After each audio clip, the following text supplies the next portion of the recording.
What is up, everybody? It's Brian Trippe. I am here live with Mr. Dan Zitofsky. How's it going today, Dan? Great, Brian. I appreciate it. It's great to be on here. I love hanging out with you in person or on webinars. It's awesome to be with you.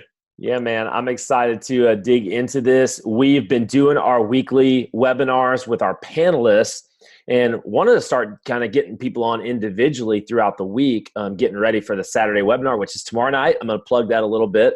Tomorrow night, 8 o'clock Eastern. I'll put the notes in the comment section here in a second.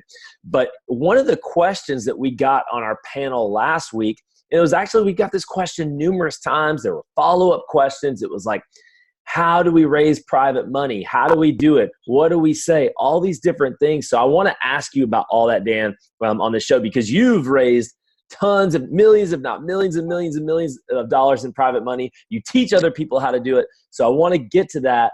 But first, before we do, Dan, tell everybody, who you are and what you do specifically and what you are up to in these quarantine days. What are you up to right now? Once again, I'm Dan Zitofsky. I'm actually out in Delaware now. I've been in the business 29 years. I raise capital to acquire distressed debt in emerging markets, providing better than average returns for my investors, right? So I like to buy notes. I'm a note buyer, REOs, tax liens, deeds, turn them into turnkey rentals, and I sell them off either for cash or I sell a financing note. So I not only build my passive income portfolio, but I help my investors build theirs. So, and I have raised $30 million in new private money since 2009 and used it in over $200 million in velocity. I've done up to almost 3,000 deals right now with that money. You generally have to raise private money because I have to buy large pools of assets. And what I'm doing right now is I'm really crafting and honing in on my business, like we spoke about a little earlier. I'm just tightening everything up on my business. I'm reaching out to all my investors, reaching out to all my tenants, reaching out to all my borrowers right now, my seller finance notes. And I'm really, seeing what I can do for them, where they're at. I'm not living in the fear mongering. In fact, I literally just raised private money in the last 2 days. I've raised about $240,000 in the last 2 days. I paid one of my lenders back this week over $400,000. And the next question is, do you have anything for my money right now?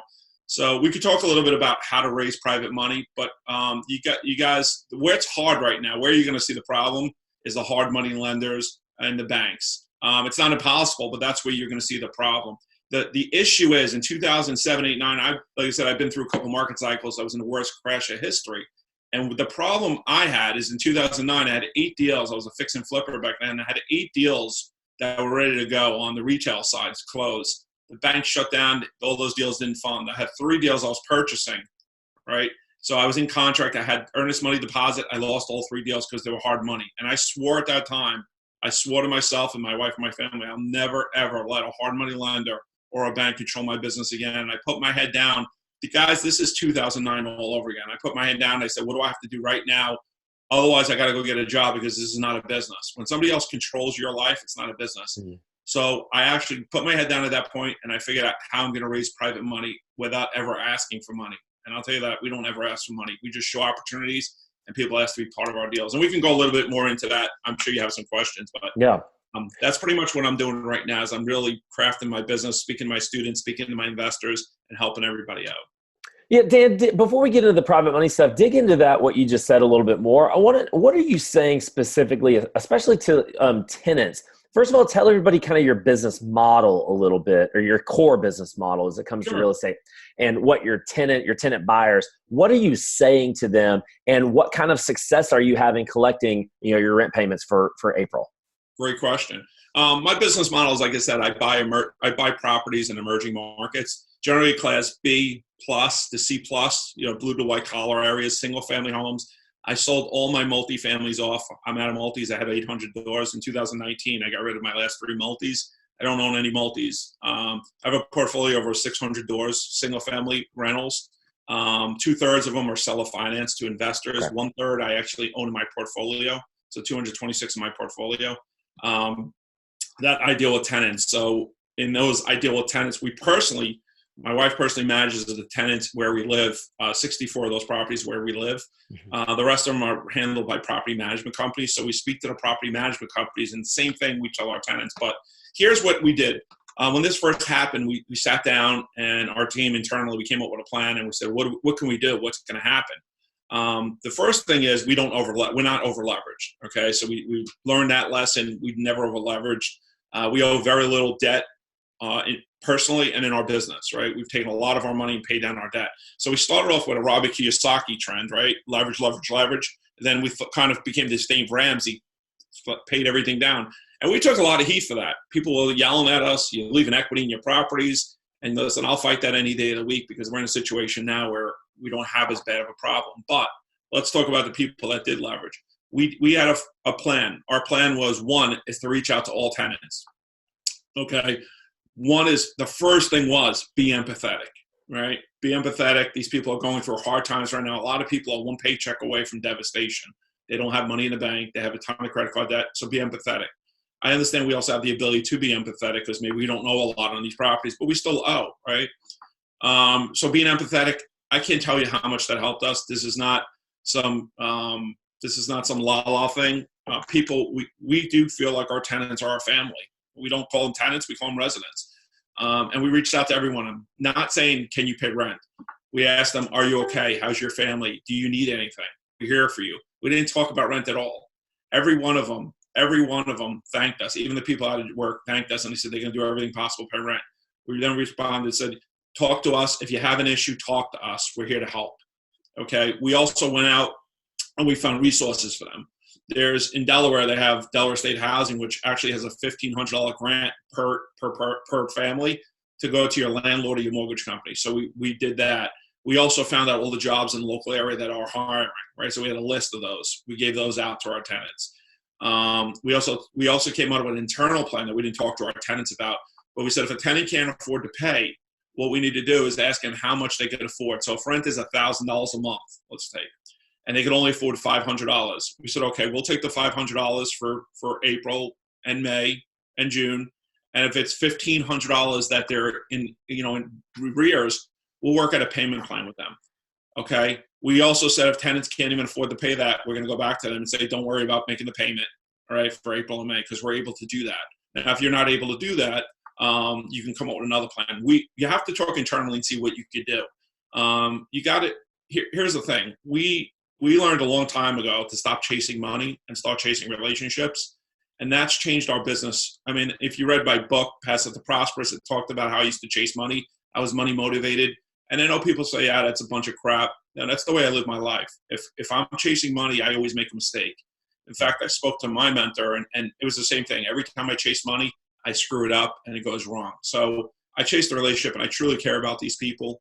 And so far, I mean, it's only the third of the month. And so far we've already collected 70-something% of our rents internally. The property management will speak to them. You generally see rents from them till after the 15th of the month.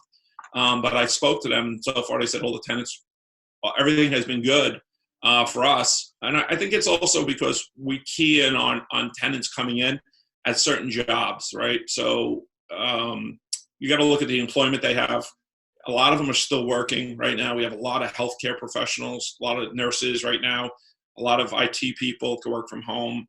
We don't have too many service people, but I think if you have those, bartenders, you have the waiter, waitresses, the barbers, the hairstylists, the massage therapist, I think those might get hurt a little bit. But if your whole portfolio is that, yeah, it could be a problem. So that's really been our plan. And we haven't had to do anything yet. And it's still early in the month to tell. So I guess probably in the next 2 weeks, I'll be able to tell a little bit more. But right now, we've gotten over 70% of our rent. And it's only, we've gotten some rent early. We got a lot of our rent before April 1st. So I think we're going to be good. And because we've gotten that rent and we don't owe so much money, we're able to, and I feel good that we're able to be like a shining light in somebody's life right now if they can't pay rent. We don't want them to stress out when they have all this other stress going on, but we also don't want people taking advantage of us. So a lot of character is going to be shown right now. Yeah. I like how proactive it sounds like you guys have been, you and your team have been with trying to find these resources to help tenants. I've had some other people through our webinar panels and through just people I've had conversations with say the same sort of things. Let's be as proactive as we can, even be proactive with our lenders to make sure that they understand, or what we can do or what we might not be able to do or what opportunities are available.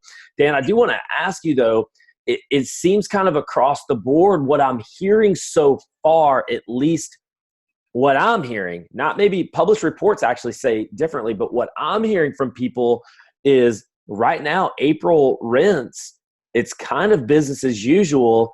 Nothing really dramatic has changed. However, we are seeing historic unemployment rates right now. The unemployment, people filing for unemployment right now, it's rivaling the Great Depression, for almost 100 years ago. Do you foresee a problem coming in the future, Dan? May, June rents? And if so, what are you doing today to prepare for that? Well, I do see it could, depending on what your portfolio looks like, I do see long-term this being a problem because the government they're doing these bailouts right now, and they're probably going to have to do another one if this thing extends, which it probably will extend a couple months. And you have to, plan for the worst, pray for the best. But I see it could cause an issue, and I don't have that crystal ball in front of me. Right now, people are still in the hopeful stage, right? Because they're saying, oh, this, we heard here where I live, schools are closed till May 15th, right? Some places they're closing it indefinitely, right? So if this thing goes to the summer, like I personally think it might, I think the mindset of people will change from hopeful to, oh crap, we're in a lot of trouble. That could happen. Like I said, in my portfolio, I don't see those jobs, right? Healthcare workers, the people that, the people who work for the state that aren't going to be laid off. So I think those people are going to continue working. I think we're going to be okay. But what can you do personally? What am I doing? And I've done it already. Forget about your business. Look at your household. I've really, and I've been like this for a while. I really look at my household, my budget, my household, and started, cutting things out that I don't need, preparing yourself, right? So that's really what you could start doing. Cut out, memberships you don't have, monthly subscriptions you don't use. Geez, I talk to my wife. We go for a walk almost every day. And I say, I literally haven't driven my car in 3 weeks right now. I generally spend about $200 a week in driving. I said, it's just in driving alone, tolls and driving. That's probably $1,000 already right there. So, we don't go out to eat right now. We generally are out to eat 2 or 3 times a week. Yeah. That costs us $400 or $500. We haven't done that. So things like that, really start looking internally. This is a great time to get your books, yes, your personal affairs in order. And I don't mean personal affairs like you're going anywhere, but I mean your personal books in order. You need to know your numbers internally, just like you need to know for your business. And start cutting things that really don't make sense. Talk to your kids about it. My kids have been great. They understand. They're on board with it. And I did this years ago. Excuse me. When I decided I was going to pay off all my debt years ago, I lived like people thought I was a pauper for 2 years. They thought something was wrong. They thought I was going bankrupt because I stopped going out all the time. I stopped spending ridiculous money on cars. And this is what you have to do. And if anything, you could take this and take it and I hate to say make something positive, but yeah, make something positive out of it. Learn here, because this is exactly what I remember in 2012. I used to speak at RIA events, right? Back in the day when I started speaking, I would speak at the RIA events.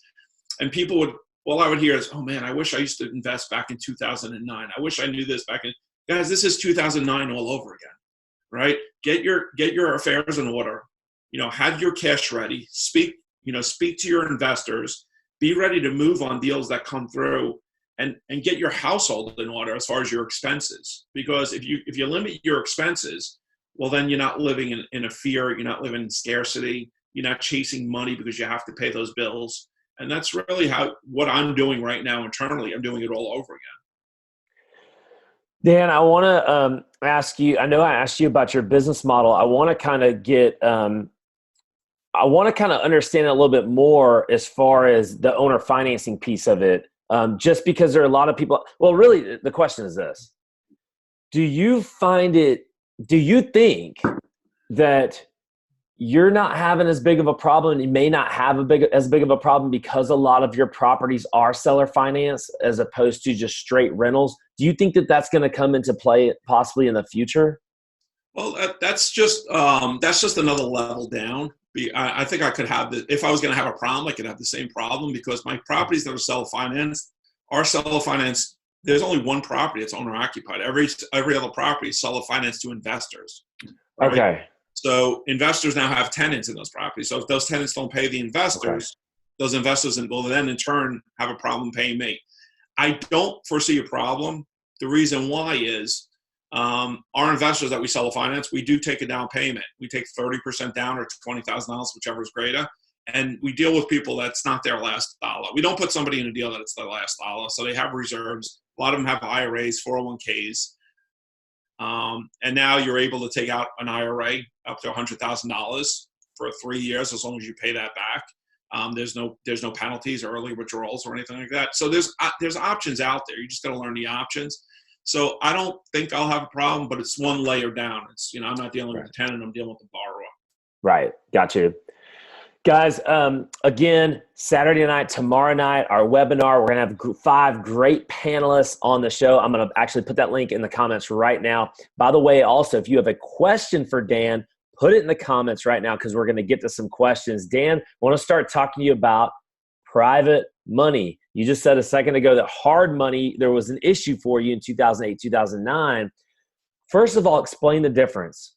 At least, from an investor standpoint, but the difference between hard money and maybe institutional money and private money. Okay, good question. Most hard money comes from institutions, right? Or private investors that are funding deals and selling off the loans to institutions, right? So you have to fit in a box. So a lot of it, I'm not going to say, because I do know some hard money lenders. Even myself, I do very little hard money deals for people. Just people I know. What they're doing is they're raising capital, and then from private investors generally, and then they're lending it out to you, making a spread plus points, right? So where we might raise money at 6 to 8%, we're lending it out at 10 to 14% with 2 to 4 points, right? That's hard money. That's what you're getting. The problem, it's not even the points and the interest rate, because if the deal works, it works. You shouldn't worry about that as much. The problem is that they are not making their decisions. They can't make their own decisions, right? They have to fit in a box. And if they can't sell their loans off to institutions, or if banks can't sell their loans off to Fannie, Freddie, FHA, HUD, VA, USDA, then the financing stops on a dime. On a dime. It could be a great deal. The financing stops. Okay. They also control what you do, right? In times like this, they say, okay, the hard money lenders that are out there say, okay, we'll lend, but instead of lending you 70% of after repair value, we're going to now only lend you 60%. We're also going to make you put 12 months reserves, okay, with us. So now you got to come out with all that extra money. You got to come out with the reserves. They control your business. You basically have a job is all you have. Private money lenders it's you. I always talk about it's your program. You decide what you require. You decide who you want to work with. Generally, when you're in our position, our private lenders, they're not real estate investors. They're business owners. They're doctors. They're dentists. They have 401ks. They have IRAs. They're not trading money in the stock market. So they're not, out there traders trying to, short things and long stocks and make quick money. They want conservative return, and they want to invest in you. They don't care as much about the deal. They don't care about the horse. I call it, they care about the jockey. So you have to show them that you're very conservative, you're very responsible. Mm-hmm. And that's a private lender. So I'll talk like this. When we raise private money, generally we're raising at 6 to 8% interest only for 3 to 5 years.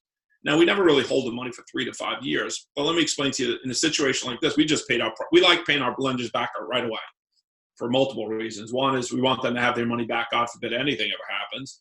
And 2 is, when we close out of a deal, we generally legally shouldn't be holding on to money. And 3 is once they get their money back, all of a sudden we're a hero and they tell everybody how great we are. And that's our marketing for us. So we pay our investors back right away. But the most important thing to do right now is to actually I always say this too, don't ever ask for money.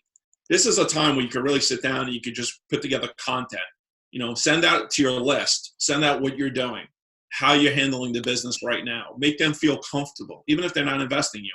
How you market, what area you're marketing, why is your market a good market? Why is it a safer, not 100%, nothing's 100% guaranteed, but why is it a safer market to be in? Why are you not over leveraging yourself? How are you protecting them legally? God forbid something ever happens to you, because your first concern should be protecting your investors rather than worrying about your money. So these are all the things you could do now with private lenders, but essentially private lenders is Harry or Sally. that has an IRA, that has money for retirement or covered out for the kids' college education, and you're dealing with them one-on-one. You make them feel comfortable. They're okay with your terms. You borrow money. You show them what you're using the money for. You protect their money, and that's it. You don't have to worry about Wall Street, institutions, the stock market, or anything like that. Dan, there's a lot of new people who are probably watching this. I want to kind of direct the rest of this conversation or maybe this question towards the brand new people. I know I asked you a basic question, like what's the difference between hard money and private money? I'm going to continue to ask you some basic questions. Sure. And because there are a lot of brand new people that are genuinely confused. And this is maybe a little bit of a softball question for you, but I think it's important because I've just had so many people comment and just make comments like, wow, I need to do a better job of make sure I'm explaining the basic stuff. So here's my question. And this is going to sound super, super basic, but I've been getting this question so much. I've been getting kind of the effects of what this question should lead to. Okay. In today's market, what's going on right now with everything that's happening right now, why does someone need private money today in today's market? What is the most effective use of private money to where the investor feels safe in today's climate?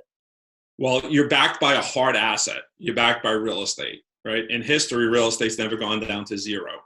Okay. Whereas the stock, and I don't like to use fear mongering with the stock market, but with the stock market is based on transfer wealth back and forth. For me to make money, you got to lose money, right? It's based on a piece of paper, essentially.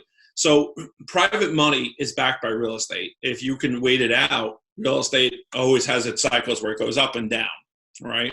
But you're protected by that hard asset.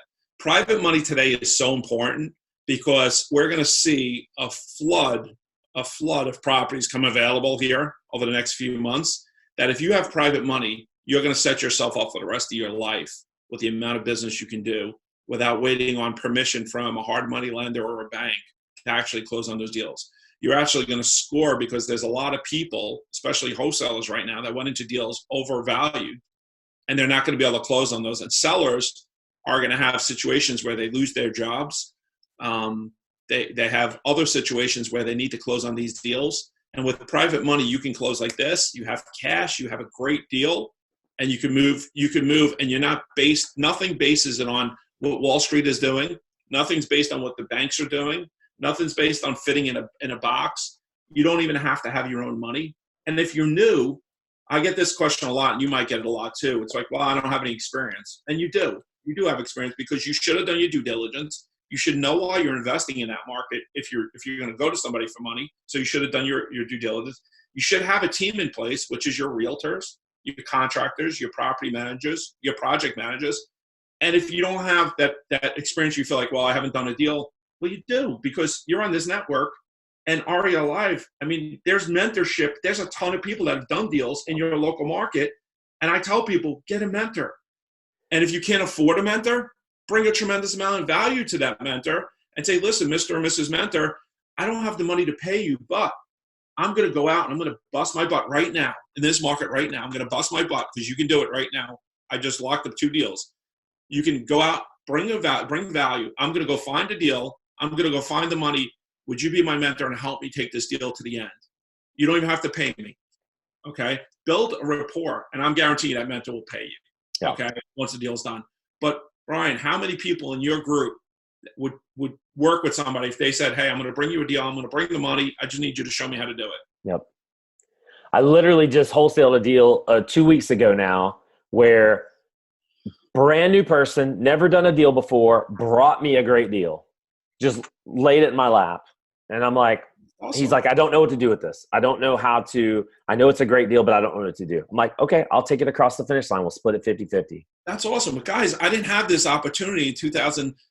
I'm doing this 29 years now, but let's say 2007, 8, 9, it was really, crap hit the fan. I didn't have, REI Live. I didn't have all these meetup groups and all social media to get on groups and say, hey, who could help me? I didn't have that. And we made it happen. It's so much easier. And I hate to say that because sometimes I sound pompous, and I don't want to, I'm not saying to impress you. It's definitely to impress upon you. It's so much easier right now. You got to put your ego aside and you got to bring value to people. People are scared that I don't know what to say. Okay. I don't have experience. I don't have a team in place. I don't know what I'm doing. You have all of that. All you have to be is one step ahead of the person who's lending you money. That's it. And you don't ever have to ask for money. You start right now. You never ask for money. You just put content. Show you're the expert without saying it. Okay. If you can show people you're the expert, they're going to want to be involved with you. You don't ever have to say I'm the expert. And that's why I don't talk too much about what I have. It's just show people, teach them content. That's why this show is so great. What you're doing is awesome. And I have watched your panel. Your panel is one of the best panels I see. There's so much going on right now. Every day people are on webinars, and they should be, because this is the way you learn. And this is the time you could take in your day to be on different webinars. And I'm not saying this because it's you, but you have a rocks. I know the people on these panels, and it's enough to make me take my time out of a Saturday night with my family to spend at least an hour on that panel watching. And I give you kudos, because you're the one not the one, but you're one of the top people I know putting it constantly. And all you're doing this for, you're not charging right now. You're just putting it out to provide value to people. And that says a lot about you, and it says a lot about the people on the panel. And keep doing what you're doing, because I love it. I love it, bro. Thank you. Thank you, Dan. I appreciate that. We had, one of your great friends, Mark Evans, on this show yesterday. Yeah. And Mark kept talking about relationship capital, building your relationship capital. And that's right now, because so many people, you're confined to your home, you're working from home. I'm not saying you're not working, but this is the time. If there ever was a time, this is the time to get on the phone. Pick up your freaking phone right now and start reaching out to people, start calling people, start connecting with people who you hadn't talked to in months, maybe even years. People who don't ask them for anything, just reconnect with them. Exactly. Become top of mind, build the relationship capital, because at the end of the day, you said it earlier, Dan, that's where your network is your net worth. It truly and truly is. So do that. Dan, I want to follow up with you on the question I asked you. There's so many people right now who are asking me about private money, and they have no idea what they're even going to do with the money that they raise. And I think your business model is going to be different than the norm. That's why I kept asking you about it.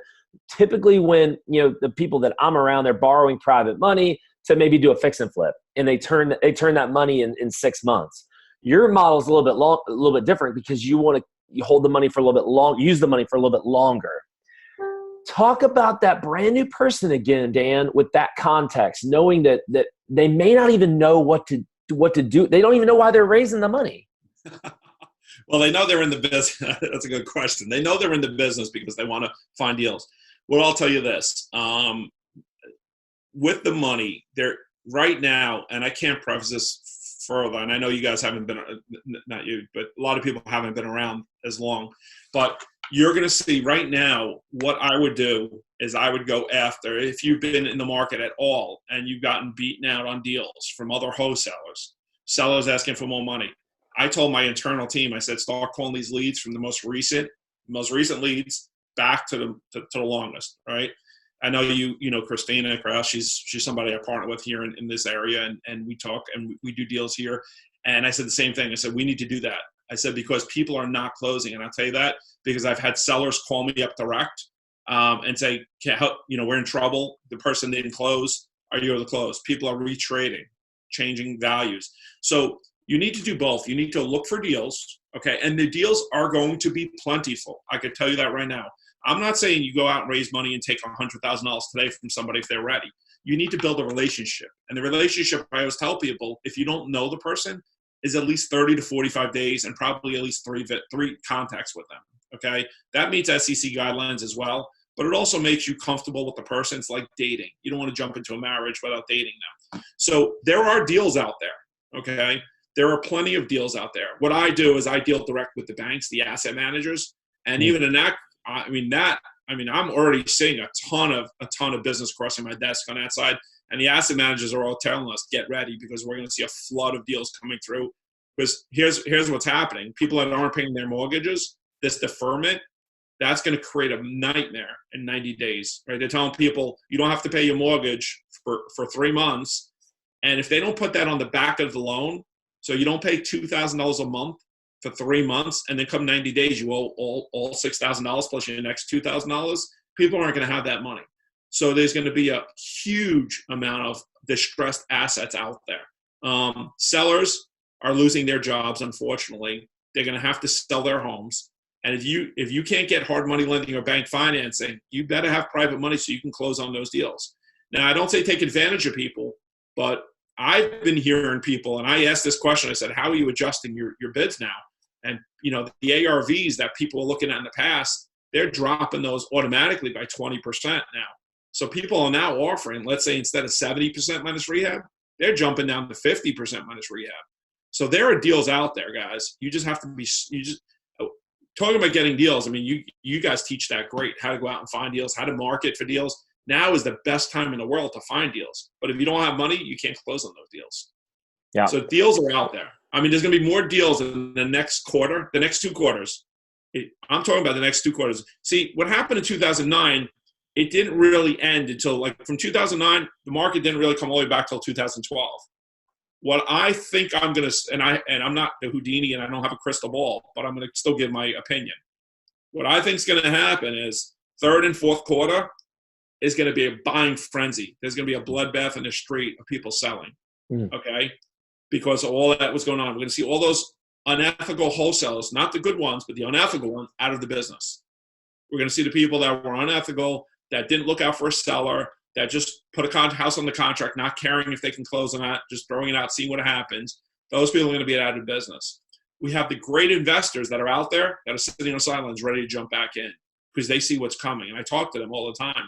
So if you can line up your partnerships now, if you can line up your mentors now, if you can line up your private money now, you're going to – and you don't need a ton of guys. And I'm very careful. I don't like to tell people all the time how much money I raise because they think they have to raise that much. If you're a fix and flip, you're really only going to do probably a few deals a year when you start out. Maybe 2, maybe 3. And figure out how much you need for a fix and flip. 200, 300,000. And then as you pay your lender back, they're going to want that money back in play. So you really probably only need $500,000, $600,000.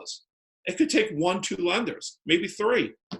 Okay? There's a ton of people right now. There's a couple months ago, there was $12 trillion sitting in cash in IRAs. 12 trillion with a T.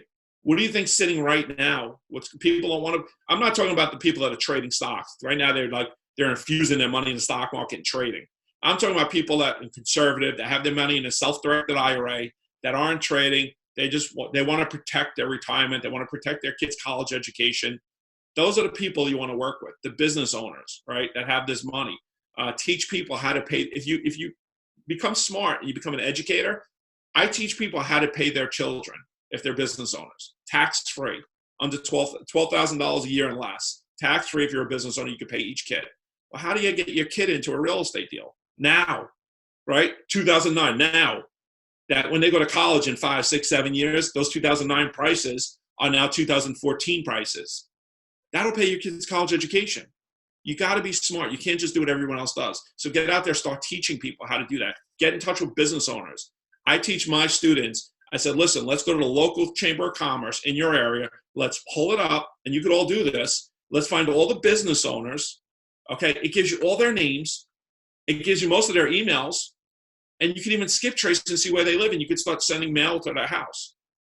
Okay, hey, did you know you could pay your kids and help them go to college without student loans? They're all business owners. Now you become the expert, and you bring an accountant because you're not an accountant, right? You're not an attorney or an accountant. So you bring an accountant on a webinar like this, and you start teaching your people how to pay their kids tax-free. Then now they can put the money in an IRA or a Coverdell account, and they can use that for college. That's how you become the expert. That's how you raise money, guys. Yeah, Dan, so it sounds to me like what you're saying is identify who the people are that you know have money. There's all the money sitting on the sidelines right now with the stock market, all the IRA money that you just mentioned. Identify those people. You just gave us some great tips on how to identify. If you guys didn't catch it, rewind this just a little bit and go check that out. You gave us some great tips. And it sounds to me like what you're saying to them is really and truly, you just came up with one idea. I'm sure there are dozens and dozens. Oh, yeah. You just provided value to them. Did you know that you could this? And you position yourself as the authority figure. You don't have to be, guys, I started REI Live. I started an education business, and all I did was write a book And not that I hadn't done deals. I'd done a bunch of deals, but I wrote a book and I started putting my face all over the internet. That's all I did. And you provided a ton. What you did different than what most people, I got it. You're a very humble person, right? I got to give you a little kudos because you might not get it. What you did is you always give to get. You always provided content, right? Too many other people do this, and it's like buy with no content. You literally provide a ton of content. Everything you do is content, and it's quality content without asking for anything in return. And that, if you put people before profits, it just snowballs like this, and then your business turns into a real. And Dan, that's what you did, and I appreciate you saying that, but that's what you did, and that's what you do in your business, and that's what you do, and that's what you're telling people to do when it comes to finding private money lenders. Yeah, exactly. Just provide content, educate them, be the expert, and be humble enough to tell people, I don't know, or bring an expert on. Like, I would bring, if I talk about raising, paying your kids, I would talk about it, but bring an account, a CPA on to back me up. To say this is, I always say trust but verify, because you might go to your CPA and they'll say you can't do that. And all you got to do is go right now when you get off this webinar and go type in, Google search and say, how much can I pay my kid under 18 years old tax free? It's a tax code.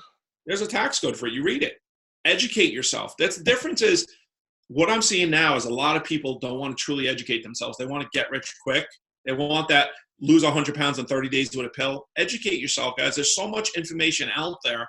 And I'm not talking about on social media. Take the information you hear from what Brian's doing right now and all his guests are doing, because he wouldn't put anyone on here. And I'm not patting myself, but I see who's on his panel. He wouldn't put anyone on here that he thought was unethical and doing things, not doing what they say they're doing. Take what they say and learn. Don't just take what they say. And I'm not saying verify because you don't believe them, but learn about it. If I'm talking about Coverdell accounts, learn about Coverdell's. Learn about self-directed IRAs. Learn about solo 401ks. Learn how you can invest your health savings account into a real estate deal, tax-free going in and tax-free coming out. That's the best investment in the world.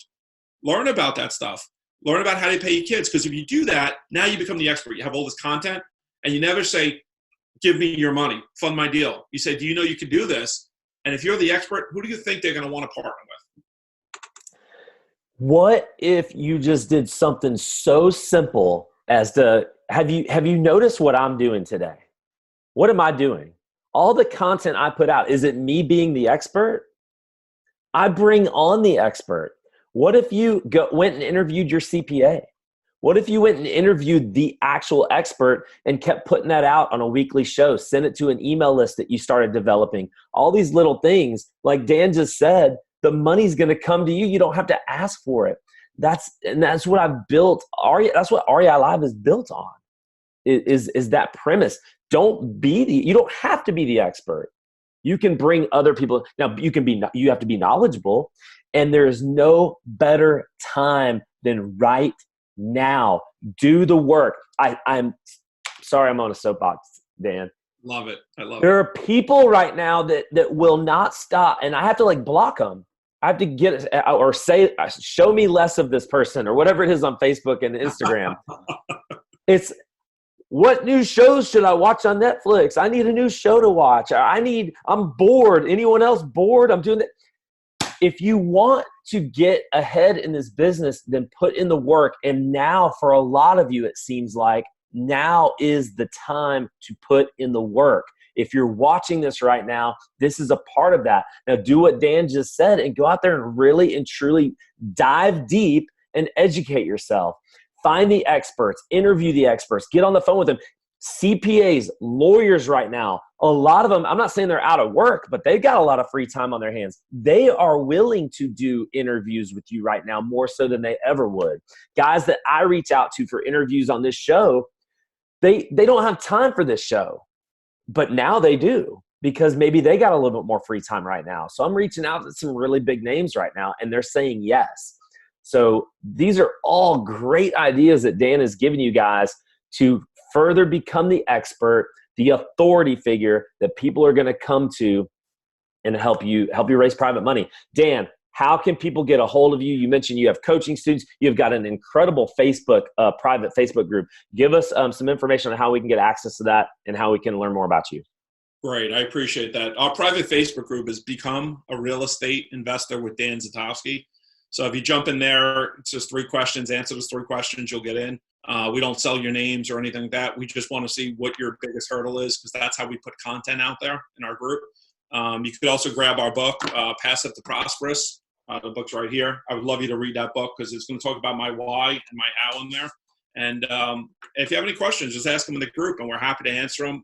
We keep all spam out of there. We try to keep it very content rich, just like you're doing here. We also have a YouTube page now. We're starting to load some of our videos in that YouTube page. That's under Zitofsky Capital Management, our YouTube page. So jump in there. We're bringing more and more videos there. We were lacking that just because time was an issue. But I have a team behind us now, and we're starting to move some of our quality videos and interviews over to our YouTube page too for people, so they stay long term. So jump on the YouTube page as well. And I'm here to help any way I could. Ask you questions in our group. Ask you comment here, ask questions here. I'll follow them, and I'm happy to answer any questions you guys have. And the biggest thing I can advise you guys is just get started. Just take action, guys. Taking action is better than being perfect. Dan, will you do me a favor and go into our Facebook, go into this on Facebook and type in all those links where people can find your Facebook group and your book. By the way, the book that Dan sent me, I think about a year ago now, the book is practical. It's not just a bunch of fluff. It's got a story in it, but it's like, here's step 1, here's step 2, here's step 3 on how to raise private money, his business model, how to find an emerging market. I highly recommend you, and it's a quick read. You can get through it in probably 2 or 3 hours. Highly recommend you get that. Dan, will you do me a favor and link that up in the comment section on Facebook? I sure will. Thanks so much. Guys, Saturday night, tomorrow night, 8 p.m. Eastern, 5 p.m. Pacific, Steve Trang out of Phoenix, Arizona, one of the biggest brokers in the country, independent brokers in the country. Kyle Mallion, who has 150 plus rental units right now. He's going to be talking, and he has multiple $1 million businesses. He's going to be talking about the current state of his businesses. So he's going to be on the panel. Christina Kraus, who you mentioned earlier, Dan. Christina does direct mail for some of the biggest names in real estate. If you don't have $10,000 a month to spend in direct mail, you don't do business with her. She's doing direct mail with these people. She has data that she is going to share with us on what's the new open rate? What are the new calls? Like, all this stuff. Is direct mail working right now? Is it not working? How did they tweak it? What are they doing? Christina's going to be talking about that. Jamil Damji, who is one of the co-founders of Keegley. Keegley's doing almost 100 wholesale deals per month. The largest volume wholesaler that I know of, I think, in the entire country. Jamil's going to be on the show. And Corey Boatwright, who owns 400 plus apartment units, longtime investor. He has got some very controversial things to say about what a lot of people are talking about right now. And I happen to agree with Corey. So I'm bringing him on the show. There have been a lot of people on our panel that have said some stuff where I'm like, I don't know if I agree with that. Corey is going to come on and really hammer home the truth. Incredible investor, longtime guy. Get signed up. The link is in the comment section. Click on that link. It's free. We're not selling anything. Just want to give you guys some great value. That is tomorrow night while y'all aren't doing anything, because I know you're not. Saturday night, you don't have date night. You can't go to a restaurant. Come and check out this webinar. It's going to be incredible. Love you guys. Dan, I can't thank you enough for doing the show. Appreciate you, brother. And I will see you guys tomorrow night. My pleasure. Thanks for having me on. Take care. Awesome, guys.